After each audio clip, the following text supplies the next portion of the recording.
16 जुलाई 1945 को आसमान में एक ऐसा दृश्य था जैसे मानो हजारों सूरज एक साथ धरती पर उतर आए हों। जिन जिन लोगों ने इस दृश्य को देखा उनमें से किसी को भी अंदाजा नहीं था कि कोई चीज़ इतनी भयानक भी हो सकती है।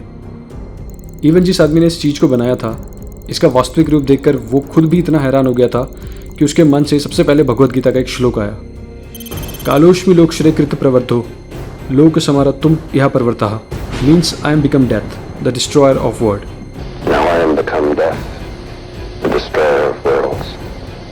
अब मैं मृत्यु बन चुका हूँ जो पूरी दुनिया का विनाश करने काल बनकर आया हूँ।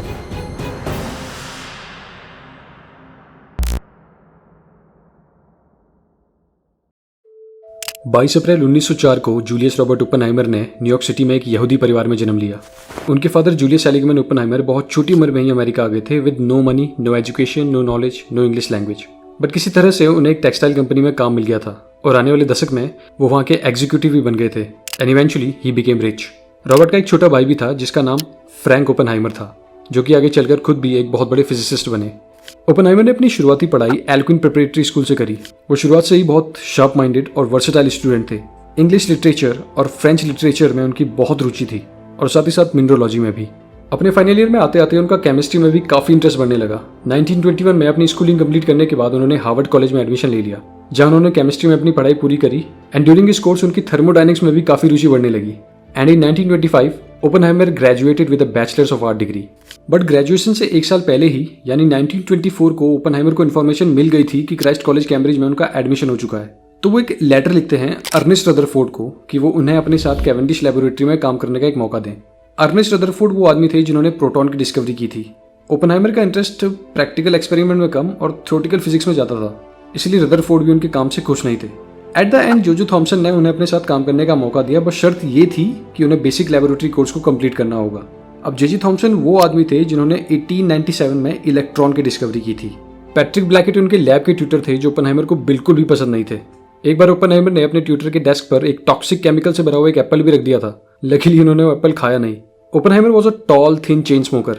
कभी कभार वो इतने गहरे चिंतन में चले जाते थे कि अपना खाना खाना तक भूल जाते थे।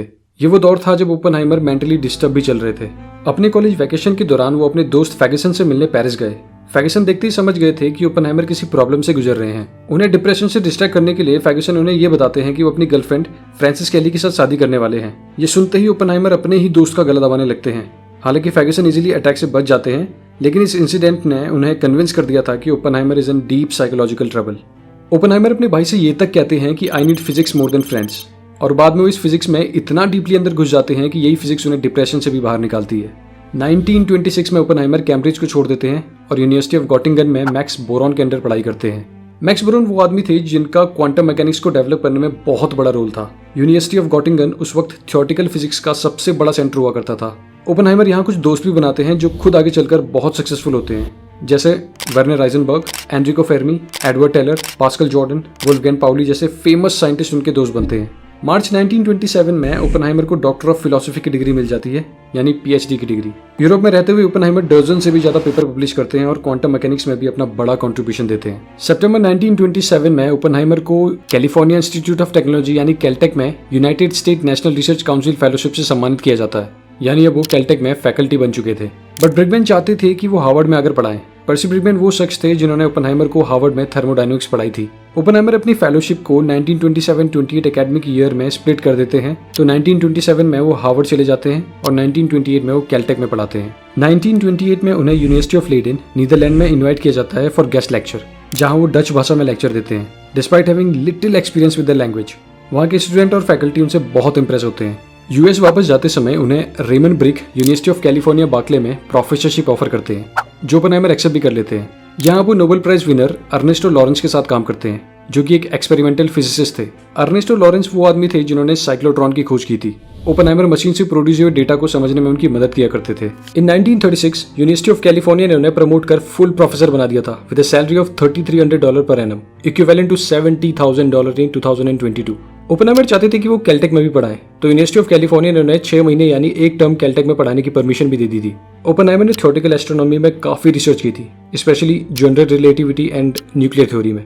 साथ ही साथ न्यूक्लियर फिजिक्स, स्पेक्ट्रोस्कोपी और क्वांटम फील्ड थ्योरी में भी उन्होंने काफी रिसर्च की थी। इसी दौरान ओपेनहाइमर ने संस्कृत भाषा सीखनी शुरू कर दी थी। क्योंकि उनकी हिंदू धर्म की धार्मिक किताबें जैसे भगवद गीता और उपनिषद में उनकी काफ़ी रुचि थी और वो चाहते थे कि इन धार्मिक ग्रंथों को उसी भाषा में समझा जाए जिसमें इन्हें ओरिजिनली लिखा गया हो। अब दूसरी तरफ 1933 में Hitler came to power in Germany. उसकी नाजी पार्टी ने यहूदी लोगों पर अत्याचार करना शुरू कर दिया था। यहूदी पर होने वाली डिस्क्रिमिनेशन और अत्याचार को एक वर्ड दिया जाता है, एंटीसेमिटिज्म। इटली में बेनिटो मुसोलिनी के डिक्टेटर बनने के बाद वहां भी यहूदियों को सरेआम मारा जाता था, उनको टॉर्चर किया जाता था। जैसे जैसे हिटलर यूरोप के देशों को कब्जाता जा रहा था, यहूदियों की परेशानियां भी बढ़ती ही जा रही थी। अब इस एंटीसेमिटिज्म के चलते यहूदी जर्मन, इटली और अन्य यूरोपीय देशों को छोड़कर दूसरे देशों की तरफ जा रहे थे और उनकी जो पहली प्रेफरेंस थी वो या तो अमेरिका थी या फिर ब्रिटेन।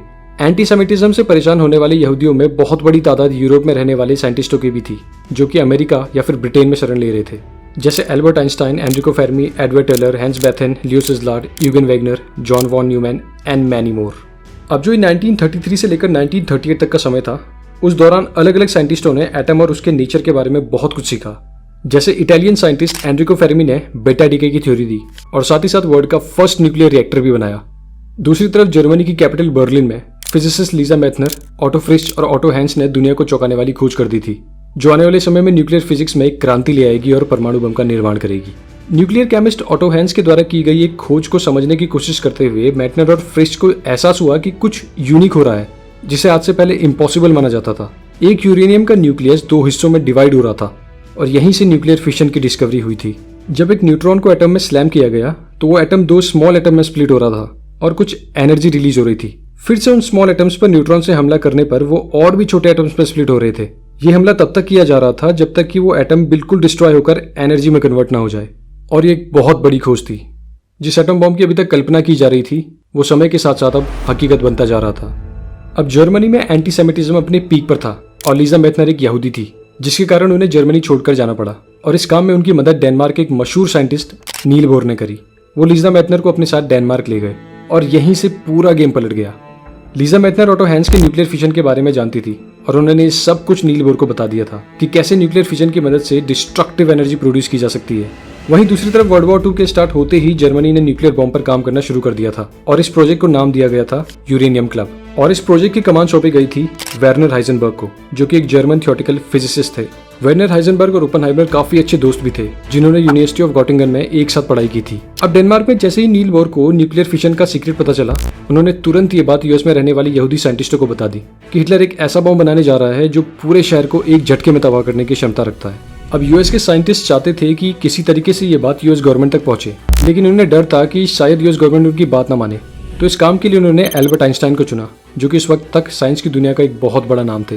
लियो सिजलार्ड ने 2 हंगेरियन साइंटिस्ट एडवर्ड टेलर और यूगेन वेगनर की मदद से एक लेटर लिखा जिसको वो आइंस्टीन के थ्रू अमेरिकन प्रेसिडेंट तक पहुंचाना चाहते थे। जब लियो सिजलार्ड ने आइंस्टीन को हिटलर के एटॉमिक बॉम्ब के बारे में बताया तो आइंस्टीन भी समझ गए थे कि अगर ये एटॉमिक बॉम्ब हिटलर के हाथ लगा तो ये पूरी ह्यूमैनिटी के लिए एक बहुत बड़ा थ्रेट हो सकता है। बाय द वे, आइंस्टीन भी एक जर्मन यहूदी थे जो हिटलर के डर से अमेरिका आए थे। उन्हें बहुत अच्छे से पता था कि हिटलर किस हद तक जा सकता है, इसीलिए उन्होंने उस लेटर पर साइन कर अमेरिकन प्रेसिडेंट रूजवेल्ट को भेजा था। इनिशियली यूएस ने उस लेटर को सीरियसली नहीं लिया और ना ही यूएस अभी तक वर्ल्ड वॉर 2 में उतरा था। अभी तक वर्ल्ड वॉर 2 में यूरोप के कुछ देश, नॉर्थ अफ्रीका और साउथ एशिया के कुछ देश ही शामिल थे। बट 1940s के बाद ये वॉर बहुत बड़ा रूप ले चुकी थी, जहां एक तरफ हिटलर पूरे यूरोप को तेजी से ऑक्यूपाई करके आगे बढ़ रहा था, वहीं दूसरी तरफ जापान भी तेजी से साउथ एशियन देशों को ऑक्यूपाई कर रहा था। अब यूएस को भी लगने लगा था कि उन्हें न्यूक्लियर वेपन पर काम शुरू कर देना चाहिए। दूसरी तरफ ब्रिटेन को भी डर था कि जिस रफ्तार से हिटलर आगे बढ़ रहा है, कहीं वो ब्रिटेन को भी न कब्जा ले। इस डर से ब्रिटेन और कनाडा ने एक ज्वाइंट प्रोजेक्ट शुरू किया जिसको नाम दिया गया प्रोजेक्ट ट्यूब एलॉयस, जिसमें दोनों देश एक साथ न्यूक्लियर बॉम्ब बनाने की कोशिश में लग गए। अब अचानक से एक बहुत बड़ी घटना होती है। जापान अमेरिका के एक मिलिट्री बेस पर्ल हार्बर पर एक बहुत बड़ा हमला कर देता है जिसमें करीब 2400 लोगों की जान चली जाती है। और ये अटैक ही एक मेजर कारण था कि 1941 के एंड में अमेरिका भी वर्ल्ड वॉर 2 में इन्वॉल्व हो जाता है। वर्ल्ड वॉर में इन्वॉल्व होते ही अमेरिका को पता चलता है कि वो न्यूक्लियर बॉम्ब की रेस में जर्मन से करीब 3 साल पीछे है। प्रेसिडेंट रूजवेल्ट अब एकदम से अलर्ट मोड में आ जाते हैं। वो अमेरिकन साइंटिस्टों को और यूरोप से आए हुए रिफ्यूजी साइंटिस्टों को आदेश देते हैं कि वो जल्द से जल्द न्यूक्लियर वेपन पर काम शुरू करें। अब न्यूक्लियर वेपन के लिए सबसे ज्यादा जरूरी था यूरेनियम, और यूरेनियम बहुत ज्यादा रेयर मिनरल भी था। उस वक्त कॉन्गो देश में सबसे बढ़िया यूरेनियम मिलता था, लेकिन कॉन्गो देश अब जर्मन का गुलाम बन चुका था। बट उससे पहले ही कॉन्गो की सबसे बड़ी यूरेनियम माइन शिंकोलोबे ने अपना 1250 टन यूरेनियम को 1940 में ही न्यूयॉर्क पहुंचा दिया था, ताकि नाजी हिटलर उसे यूज न कर सके। And finally America bought that 1250 ton of uranium. Now एक ऐसी लैब की जरूरत थी, एक ऐसी जगह की जरूरत थी जहां सारे साइंटिस्ट एक साथ मिलकर इस प्रोजेक्ट को उसके अंजाम तक पहुंचाएं। एंड फाइनली 13 अगस्त 1942 को मैनहट्टन प्रोजेक्ट की शुरुआत हुई। एक ऐसा सीक्रेट प्रोजेक्ट जिसका नाम मैनहट्टन शहर के नाम पर रखा गया और इसका हेड ऑफिस भी मैनहट्टन शहर में ही था। सितंबर 1942 में American army general Leslie Grove को इस प्रोजेक्ट का डायरेक्टर अपॉइंट किया गया। ग्रूव ने 15 बेहतरीन साइंटिस्टों की एक टीम तैयार करी और ओपनहाइमर को इस पूरे प्रोजेक्ट का हेड बना दिया गया। काफी लोग इस चीज से सरप्राइज भी थे कि एक ऐसे आदमी के हाथों इतने बड़े प्रोजेक्ट की कमान सौंप दी गई थी जो पॉलिटिकली लेफ्ट विंग का था, और ना ही वो कभी इतने बड़े प्रोजेक्ट का लीडर बना था। लेकिन ग्रूव्स को ऐसा लगता था कि ओपनहाइमर एक ऐसे साइंटिस्ट हैं जो इस पूरे प्रोजेक्ट को अच्छे से संभाल सकते हैं, because of his deep knowledge in nuclear physics.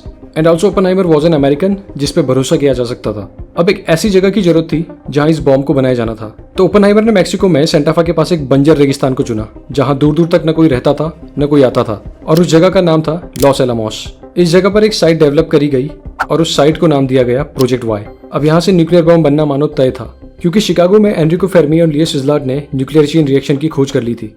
दूसरी तरफ लॉस एलामोस में साइट के साथ साथ लोगों की पॉपुलेशन भी बढ़ती ही जा रही थी, जिसमें साइंटिस्टों से लेकर आर्मी और डेली वेजेस वर्कर भी रहते थे, जिन डेली वेज वर्कर को पता ही नहीं था कि वो यहाँ किस चीज पर काम कर रहे हैं। कुछ ही समय में वहाँ 1 लाख से भी ज्यादा लोग रहने लगे थे जो दिन रात प्रोजेक्ट पर काम कर रहे थे। अब 1943 में जर्मनी ने ब्रिटेन पर हमला करना शुरू कर दिया था, जिसके चलते ब्रिटिश कनाडा का ज्वाइंट न्यूक्लियर प्रोजेक्ट ट्यूबलाइज पर भी काफी रुकावटें आने लगी।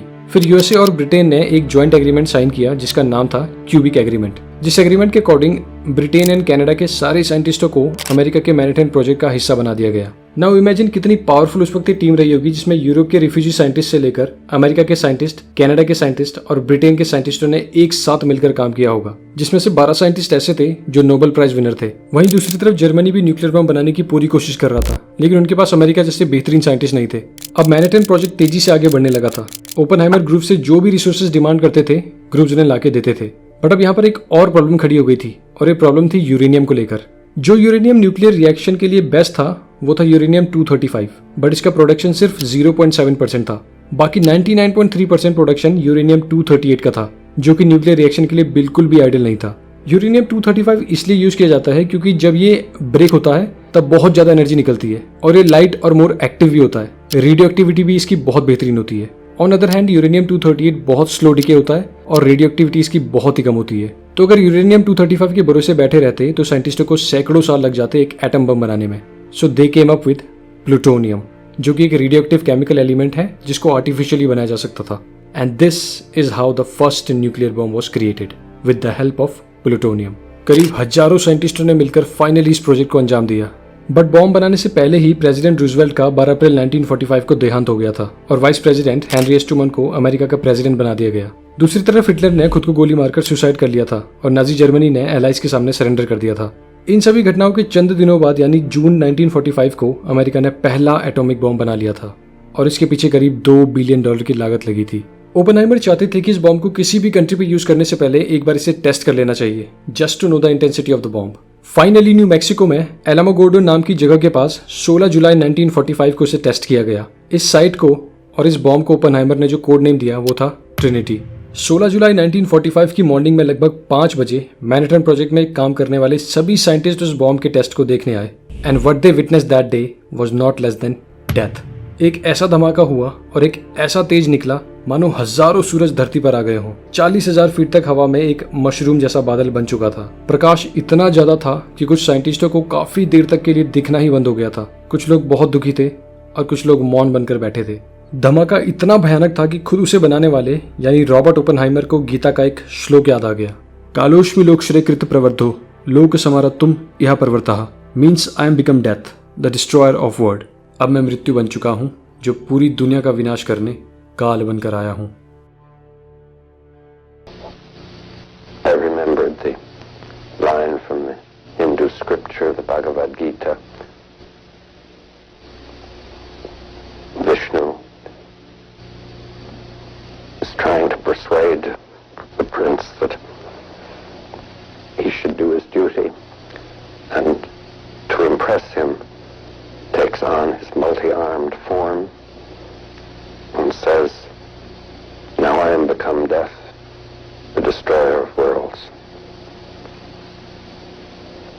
और ये बात काफ़ी हद तक हकीकत भी बन गई जब 6 अगस्त 1945 को यूएस ने जापान के हिरोशिमा शहर पर न्यूक्लियर बॉम्ब से हमला किया।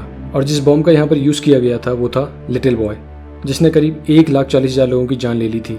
ठीक उसके 3 दिन बाद यानी 9 अगस्त 1945 को नागासाकी शहर पर भी न्यूक्लियर बॉम्ब से हमला किया गया।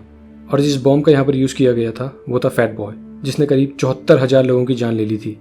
और आने वाले काफ़ी सालों तक रेडिएशन से और भी लोग दर्दनाक मौत मारे गए थे। लेस्ली ग्रुफ चाहते थे कि जापान पर लगातार बॉम्ब गिराते रहें, हर महीने एक बॉम्ब गिराते रहें, बट हेनरी एस ट्रूमन ने इस चीज़ से साफ इनकार कर दिया था। फाइनली जापान ने बॉम्ब गिरने के 6 दिन बाद ही सरेंडर कर दिया था और यहीं से वर्ल्ड वॉर 2 का अंत भी हो गया था। ओपेनहाइमर अब देश और दुनिया के लिए हीरो बन चुके थे। नवंबर 1945 को ओपेनहाइमर ने लॉस एलामोस को छोड़कर कैलटेक में चले गए, बट अब उनका मन टीचिंग में नहीं था। 1947 में Oppenheimer institute for advance study Princeton के डायरेक्टर बन गए। इवन ओपेनहाइमर को व्हाइट हाउस में प्रेसिडेंट एग्जीक्यूटिव ऑफिस में एक डेस्क भी प्रोवाइड की गई। लेकिन अब धीरे धीरे चीजें ओपेनहाइमर के खिलाफ होने लगी थी। ओपेनहाइमर पर सोवियत के कम्युनिस्ट जासूस होने के इल्जाम लगे थे, लेकिन वो बार बार खुद को डिफेंड करते हुए ये कह रहे थे कि उनका पॉलिटिक्स और इकोनॉमिक्स से कोई लेना देना नहीं है। नाउ क्वेश्चन, एक आदमी जिसने अपनी पूरी जिंदगी अपने देश के नाम निछावर कर दी हो, उसे एट द एंड गद्दार का टैग क्यों मिला? 1949 में सोवियत यूनियन ने भी अपना एटॉमिक बॉम्ब का सफल टेस्ट कर लिया था। अब यूएस को कहीं ना कहीं ये बात खड़क रही थी कि सोवियत यूनियन के पास ये टेक्नोलॉजी गई कैसे। दैट मीन्स कोई ना कोई है जो टेक्नोलॉजी लीक किया है। बहरहाल ओपेनहाइमर और कुछ साइंटिस्टों से एडवाइस ली गई कि यूएस को सोवियत यूनियन के साथ नेगोशिएट कर लेना चाहिए या फिर उससे भी बड़ा बॉम्ब यानी हाइड्रोजन बॉम्ब बनाना चाहिए, जिसकी एक्सप्लोजिव पावर एटम बॉम्ब से 1000 गुना ज्यादा होगी। And Oppenheimer clearly voted against hydrogen bomb. United state atomic energy commission के चेयरमैन होने के बावजूद भी उनका हाइड्रोजन बॉम्ब बनाने के लिए मना करना कहीं ना कहीं लोगों के मन में डाउट पैदा कर रहा था। अगर देखा जाए तो ओपेनहाइमर के लेफ्ट लीनिंग ग्रुप यानी कम्युनिस्ट पार्टी से कहीं ना कहीं कनेक्शन थे, और ये कनेक्शन उनकी गर्लफ्रेंड जीन टेटलॉक की वजह से थे। जीन टेटलॉक कम्युनिस्ट पार्टी की एक मेंबर थी और लेफ्ट कॉजेस को काफी ज्यादा सपोर्ट करती थी। ओपेनहाइमर के फादर की डेथ के बाद ओपेनहाइमर को लाखों डॉलर मिले थे उनकी वेल्थ से, जिससे उन्होंने काफी लेफ्ट विंग एफर्ट्स को सपोर्ट किया था, जैसे स्पेनिश सिविल वॉर के दौरान लोयलिस्ट को। कुछ सालों बाद Oppenheimer and Jean Tatlock broke up and Oppenheimer ने 1940 में किटी प्यूनिंग से शादी कर ली, जो कि एक समय पे कम्युनिस्ट पार्टी की मेंबर भी रह चुकी थी। FBI और यूएस गवर्नमेंट को ये पता था कि ओपेनहाइमर के कम्युनिस्ट पार्टी के साथ कनेक्शन है। उसके बाद भी उन्हें मैनहट्टन प्रोजेक्ट का लीडर बनाया गया था। बट जब सोवियत यूनियन ने 1949 में अपना पहला सक्सेसफुल न्यूक्लियर टेस्ट किया तो यूएस गवर्नमेंट का पूरा शक ओपेनहाइमर पर गया। अकॉर्डिंग टू देम, ओपेनहाइमर के कम्युनिस्ट पार्टी के साथ लिंक होने के चलते उन्होंने यूएस एटॉमिक प्रोजेक्ट का सारा सीक्रेट सोवियत यूनियन को ट्रांसफर कर दिया। यहाँ तक कि ये भी कहा गया कि ओपेनहाइमर सोवियत यूनियन के एजेंट है, और ये सब आरोप बिना सॉलिड एविडेंस के लगाए जा रहे थे। 20 जनवरी 1953 को एइजनहावर यूएस के 34th प्रेसिडेंट बने। उन्हें ओपेनहाइमर पर पूरा भरोसा था, लेकिन प्रेशर के चलते उन्होंने ओपेनहाइमर पर लगे एलिगेशन वाले लेटर को इन्वेस्टिगेशन के लिए फॉरवर्ड कर दिया। 3 दिसंबर 1953 को ओपेनहाइमर से सारे गवर्नमेंट प्रोजेक्ट्स छीन लिए गए। यूएस गवर्नमेंट और मिलिट्री के जो भी सीक्रेट्स थे उन्हें ओपेनहाइमर से दूर कर दिया गया। 1954 में एटॉमिक एनर्जी कमीशन के द्वारा एक हियरिंग बैठाई गई, जिसमें उनके पास्ट कम्युनिस्ट टाइज पर ही फोकस किया गया और साथ ही साथ उनके हाइड्रोजन बॉम्ब का अपोज करने पर भी बात करी गई। ओपेनहाइमर के बार बार इन एलिगेशंस को बेबुनियाद बताने के बावजूद भी उनकी एक न सुनी गई और उनकी सिक्योरिटी क्लियरेंस को उनसे छीन लिया गया। नाउ एक साइंटिस्ट जिसने अपनी पूरी जिंदगी अपने देश के लिए कुर्बान कर दी, उन्हें एट द एंड गद्दार का दर्जा दे दिया गया। यूएस गवर्नमेंट अब खुद के ही टॉप एटॉमिक फिजिसिस्ट पर भरोसा नहीं कर रही थी। इन सब एलिगेशंस के बाद ओपेनहाइमर ने भी खुद को दुनिया से अलग कर लिया था।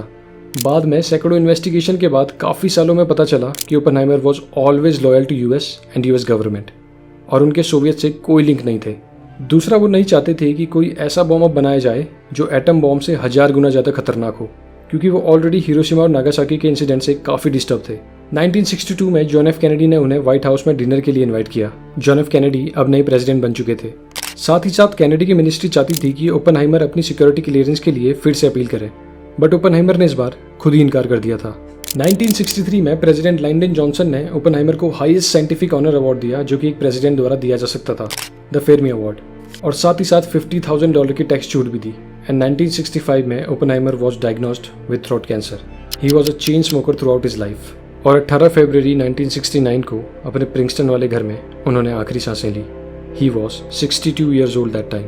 उनकी वाइफ ने उनकी अस्थियों को सेंट जॉन नाम के यूएस आइलैंड में बहा दिया, जहाँ वो अक्सर आकर रहा करते थे, और आज उस बीच का नाम ओपेनहाइमर बीच है।